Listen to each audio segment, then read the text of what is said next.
The Brew House was created to capture and share with you the long history of the Genesee Brewery, but the brewery itself isn't half as interesting as the beer and the people who make it. Visit GeneseeBrewHouse.com.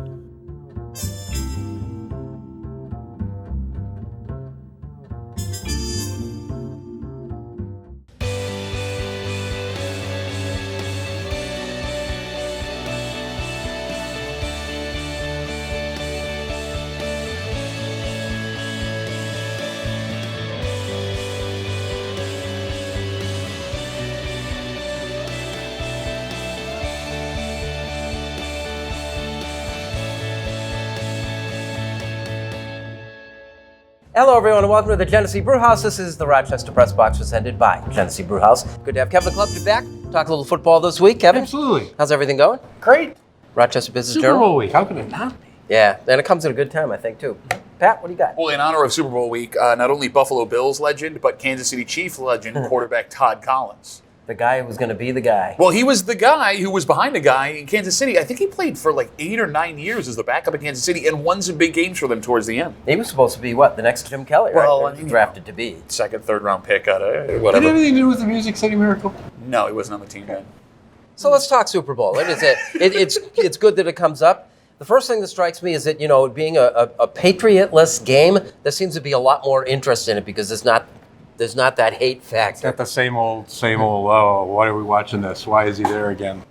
It's good. What a matchup, though. It can't get better, really. If you wanted two teams, you have the best defense, you have the best offense, and if you take all the, analytics and put those into play, it's even better because the Chiefs are like the best when they blitz against a blitz, but the Niners are best at containing a team when they blitz, so I like the matchup. See, but that scares me, right? Because everyone's expecting this exciting, crazy game. If you have an immovable object versus the unstoppable force. The one that was played last year was just a bad game. Sure, but I think it's easy to forget the year later how bad things can be. You know what I'm saying? Like, my memory is completely gone of last year's Super Bowl. And you brought up the Patriots thing. I like hating somebody in the Super Bowl. I don't love the Chiefs or the Niners. I don't hate the Chiefs or the Niners personally. This is kind of a blah game for me. Wow. Well, then don't you just enjoy the matchup? Sure, yes, I will. Rather than have that hatred or, boy, I hope they lose because I'm so sick of Brady, whatever it may be. This is just a pure football, let's enjoy. You're right. I will sit back and I will enjoy this game and watch it for the strategy and all that stuff. But, in a game of this magnitude, I want to have some kind of personal feeling, and I don't really have that this year. Well, you will after you make the pick because your entire reputation is on one. Well, I've been doing so well this year that I could pick it wrong 10 times and still kick the crap out of what you've been doing. So, not really, because I stopped making predictions a long time ago. Exactly. But in this one, I think I like San Francisco. I've got I see this as that the Denver-Seattle game that was played not too long ago, where Denver had all the flash, the big names and did a whole lot of things. And Seattle is kind of there with a solid defense and enough of everything else to get the job done, and they dominated the game. I think, for myself, San Francisco has positioned itself that way. I do agree. I think I tried to do some quick research. I don't know if I did it right, but like 9 times the best defense, best offense have played. They do set the bar high. The best defense has usually won that game. The one aberration, or the one time they didn't, was the Niners. Blues scored 55 points and were clearly the best team, period. But they also could play defense. I think this is just a fun matchup. I mean, it's Mahomes against. Is this the best defense he's faced? Possibly. I mean, it's certainly one of the best, and they have, ways to confuse. I just think I can't wait to watch. I don't get excited for the Super Bowl that often. I am this year. You making a pick, or do you have a team you want to win? I don't care who wins. I like Mahomes. He's hard not to like. The Niners are hard not to like. I mean, right now, I'm with the Niners, but very, very close game. The spread is probably, it's whatever it was, 1.5 Chiefs. I think it's a field goal game. What do you think, Duffy? I don't know how you pick against Kansas City. Like, is it just me, or do they have 45 wide receivers on the Chiefs roster? Every time Mahomes touches the ball, but they all run like a 4-2-50. But that's just it. Every time somebody catches the ball, it's someone I've never heard of before. And I've been watching the Chiefs a lot the last couple of weeks. I know that San Francisco's defense looks great, but again, look at the division that they play in, where all the defenses are great. The offenses aren't all that high-powered. You're going to rely on Jimmy Garoppolo to go out and score you points. And the type of offense that San Francisco has is the one. The type of defense that San Francisco has, is the one that the Chiefs were able to overcome no problem against the Titans the week before. Same with the offense. I have no idea how anybody picks against Kansas City on Sunday.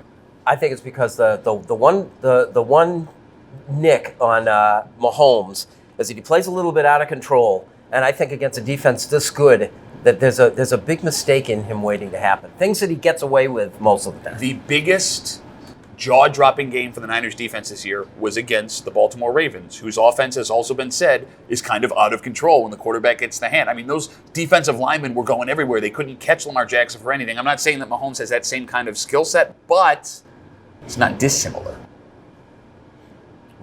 Yeah. Right that We got the Rochester Press Box. We're at the Genesee Brew House and talking Buffalo Bills next.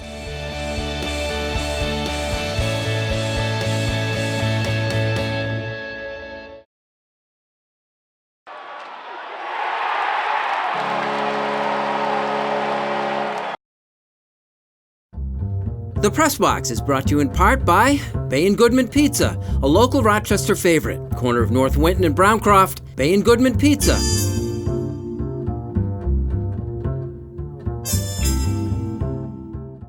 We are back at the Genesee Brew House. This is the Rochester Press Box presented by the Genesee Brew House, talking Buffalo Bills. You know, it struck me, it's funny, Jenna was in this Kevin's seat last week. In her closing commentary was how she felt that the Buffalo Bills will miss the playoffs next year, largely due to a tough schedule, and makes a lot of good points. Which contrasted with something I said at the end of a show several weeks earlier, where I think Buffalo has passed New England as the team to beat in the AFC East. That gives them a clear path. I don't agree with Jenna that the Bills will definitely miss the playoffs next season, but I also don't agree with you that the Bills are definitely the favorite in the AFC East. Listen, we don't know what Brady's doing right now. I'm still convinced that there's a one-year deal, and it's going to be year by year until they figure it out. How about if he stays, they're not any better than the Bills? I still think they beat them twice this season. I mean, the Bills still last time, though, was... Oh, but both of them were, though. I mean, they both had the ball driving in the fourth quarter the first time with the backup but give quarterback. Josh another year of experience and an off season to refine and study, and I don't know. I'm not... Well, so I think Brady's old. I mean, he is old. Well, no, he We is know old. He's You don't old. think But he's old. I think he's finally looking old. Well, so Belichick's a great, in-game coach, but the front office of the Bills has been outperforming New England's. They get better draft picks. They've been drafting better. They're on an upward trajectory. New England is clearly on a downward one. They have There was money so to spend. little to separate them. Yep, the good salary cap situation. I think they're the team to beat. I love everything you're saying right now, but you're putting a lot of faith in, one, Josh Allen being able to take another step forward. There's no guarantee in that. You want to talk about in-game coaching. I mean, Sean McDermott, that's not his strongest suit. And three, yes, you have the money. Can you hit on the guys that you need? It's not the best players. And Allen needs a target. Like, he needs that big target, the go-to guy, the guy who gets separation, the guy who he can throw and is going to go up and get it. So can they find that guy? And Well, New England needs it too. I hear that just about every team out there. Everyone's looking for a big receiver now. Which is great because it's loaded in the draft this year, but let's look at the one weakness the Bills front office and coaching staff has shown. It's finding that wide receiver. They did great with what they got this season. John Brown and Cole Beasley overperformed, but Kelvin Benjamin, you gave up assets to get him. That was a disaster. Zay Jones, a second-round pick in McDermott's first draft. That was a disaster. Neither of them are on the roster anymore, and I do believe that the Kelvin Benjamin disaster is what kept the Bills from going and getting someone again at the trade deadline for Allen to throw to. You need to be able to overcome those two huge misses because, let's be real, if those worked out, the Bills are a legitimate championship contender last season. You say that because you think they were gun shy? Yes, I do. I mean, look, Bean took a lot of criticism, rightfully so, but in his first year ever as a general manager, if you go out and swing again and you throw more assets at a guy that has term on his contract and you miss for a second time, that's borderline, hey, are you doing your job the right way kind of stuff. I think it was more like they weren't really taking themselves seriously at that point in the season. When the trade deadline came, I'm not sure they understood exactly what they had. I don't think until they won that game in Dallas that they went, oh my God, we could actually do something here. They made a trade this season with Benjamin when they were, at 500 on their way to sneaking into the playoffs? Well, that's going to be a combination of being gun shy, but at the same time, if the Dallas game had been played before the trade deadline, I think Buffalo would have done something. I disagree with that 100%. I think that it's the fear of failure when things were going in the right direction. And I think that if you didn't have that failure, Did they just stick with, I hate to say it, but since that's their term, the process of we have these draft picks. Let's not disrupt now. Let's continue to build. Yes, we're having a good year. We had bigger plans than just make the playoffs this year. Okay. And I don't think they thought they were going to contend they weren't going to beat the Chiefs. So I disagree with that statement also, but let's go with the process idea. in the first year of the process. You upset the process with Calvin Benjamin. You know what the process is? The process is, if it worked, that was the process. We all know that, right? Like, there is no process. There's not like a chart with things that they're trying to do. There might be. There is no chart. Just like a boardroom, they got this chart, and here's how. I agree. I think that might exist. Get the hell out. For as non-media savvy as McDermott seems, he is brilliant in selling this idea that he constantly, every move he makes, Plus, if you say is on it, it's purpose. just everybody's saying it now. Businesses say it. Yes. People say it, and they're starting to say it about how they're raising their dog. It's a process. It's completely open to interpretation. It's like spirituality in religion. I'm spiritual. Well, okay, that person must be a good person. I'm trusting the process. I know what I'm doing. Spirituality and religion, raising your dog. Good point to Only on the stop. press box. We are the Rochester Press Box from the Genesee Brew House. Like it or not, it's next.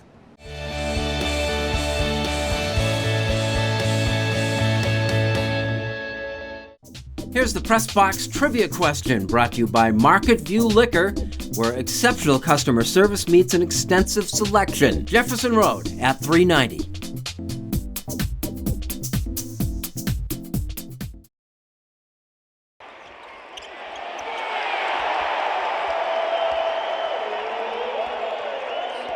Here's the Press Box trivia answer, brought to you by Market View Liquor, where exceptional customer service meets an extensive selection. Jefferson Road at 390. Welcome back. Thanks for joining us. We are the Rochester Press Box, presented by the Genesee Brew House. We're at the Brew House. Kevin, tough week. You don't lose a Kobe Bryant all the time. It was a major event, a tragic event. I'm thinking more along the lines of the things that the league has done to kind of orchestrate and hold itself with some dignity, while at the time sharing public grief, which isn't an easy thing to do. How do you think they've managed? I think they've done well. I think players have. I mean, even, the Sabres game Tuesday night, there's a moment of silence beforehand of Kobe Bryant. He's on the big board with his daughter Gigi. It probably will be for a large segment of the population one of those moments that, where were you when? Whether it's the shuttle tragedy or 9/11, or for older folks, and not even me included, Kennedy and things like that. But where were you when you heard that news? Yeah, it was the first time in my life for that. It's like where I watched news travel in real time. I'm standing in line at Wegmans, and a buddy calls me. He's like, "You're not going to believe it." And as I'm on the phone with him, people are talking to each other, which never happens now, sharing this information. So they're on their phone all the time in Wegmans, but not with each other. But Nobody talks to each other. It's going from line to line to line to line to line. It was a remarkable thing to see. And what was shocking to me is, being a big sports fan, I knew Kobe Bryant was a big deal, like athletically, right? I was stunned to realize the impact he had on just the world in general, like pop culture, right? I like to judge everything through my mother. Like, if my mother knows about this person, that person's a big deal. And I didn't think my mother knew all that much about Kobe Bryant, and to, be on social media and pop on television. My wife, I walk home, she goes, "You're not going to believe," I walk home, get home, "You're not going to believe what happened." And she tells me about it. I didn't think my wife had any idea. Like, how he went from basketball player to the global icon that he became, I think, was the most amazing thing. Sadly, this is probably an indictment of my life, but I was aware to a large degree what Kobe meant and what it would do. But I had that feeling when Princess Di died in a car accident. And I remember being with Mike Shope that night, and we were having a brew, and he said, "Oh my gosh, this is going to captivate the world." And I'm thinking, well, I suppose, and it's kind of the same thing, that I didn't realize the impact she had on the world as Kobe has in all sectors of life. But I mean, there's a positive and negative to that as well, because I think this is the first one we're going to see, and it's going to keep happening because of all the access we have to all of these athletes now. He leaves a touch of a complicated legacy, which has been a very hard thing to talk about this last week. We talked about it on the show, but it's largely been overlooked. And I understand you lose a young girl and another family and a couple of coaches in the helicopter, but I mean, let's be real. I mean, this was a guy that we watched play basketball games at night after flying from a trial where he faced a rape accusation that was never really ended. I mean, he paid the settlement out. There was no guilty verdict. There was no acquittal. So you have that in this as well.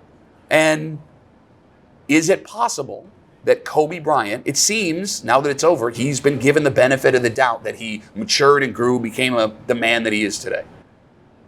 Is this the last person we see get that benefit of the doubt based on the culture that we live in today? I also find that very interesting amongst this whole thing. I don't think it's the last because of, it's all social media now. So if he was forgiven and it seems most people, then I think others would be too.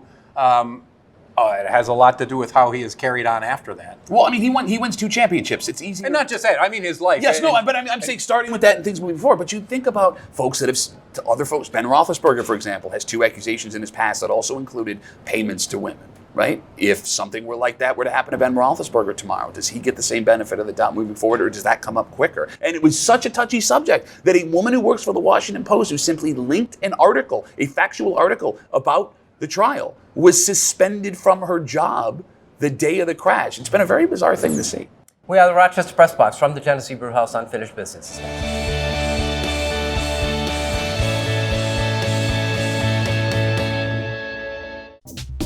And now here's this week's MVP Experience Stat of the Week, brought to you by Sport Clips, where it's good to be a guy. No appointment ever needed.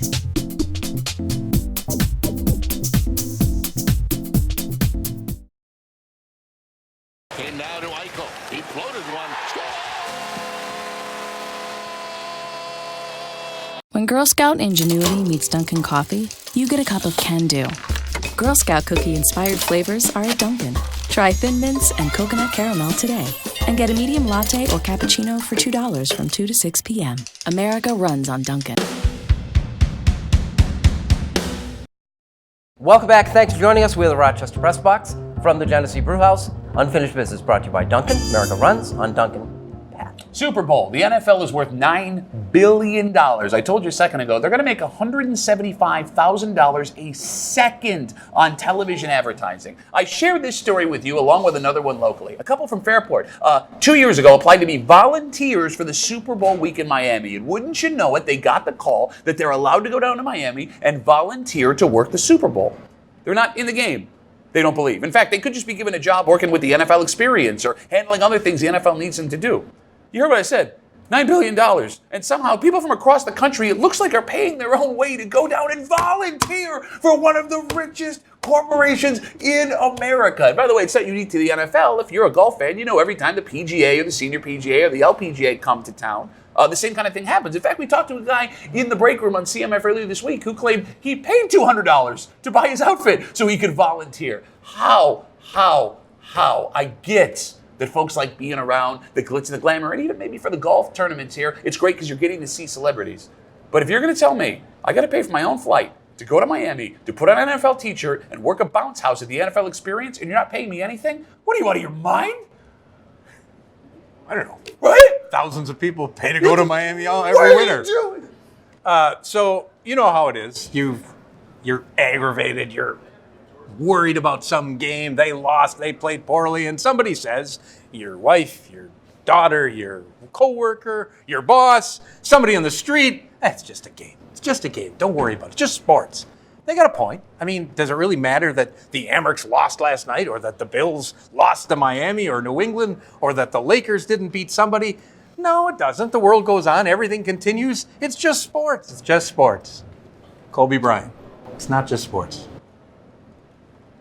I don't have any great Kobe Bryant stories. Never met the man. To me, Kobe Bryant, along the same way Derek Jeter was, these were obstacles in the way of the teams I rooted for to getting what they wanted. Didn't like them. I wasn't supposed to like them, but I always respected them. It was interesting to me to see how all of this developed this week. I was especially touched by the whole 24-second thing, where the basketball teams at the beginning of each NBA game wound down the clock on themselves in honor of Kobe Bryant. I saw Doc Rivers, one of the most respected coaches in the NBA, break down an interview, just totally break down, unable to finish it. I saw Colin Cowherd. I know a lot of people like Colin Cowherd. He's a journalist, but this guy is supposed to be hardened as a media member, not to be affected by things like this. He couldn't get through the first segment of his own radio show. He was just so overcome by emotion the next day trying to talk about this. I think this brings forth two universal truths. The first one is that there's nobody more affected by any of this than the 5 families that were involved. And I think the public largely respected that and did it well, which is really something in itself. The second thing is that we should always attempt to appreciate greatness while we have it. You know, Kobe Bryant And along the same lines, Bill O'Rourke, the basketball coach at Webster Thomas, has passed away this year. These people enriched our lives to extents that we're not aware of at the time and might not even know it at the time. The thing to remember is while their greatness is immortal, the people themselves are not. Enjoy them while you've got them. Unfinished Business, presented by Duncan. America runs on Duncan. Kevin, good to have you, man. Great to be here. As always, Pat. You're welcome. Thank you for joining us. We'll see you next week with the Rochester Press Box.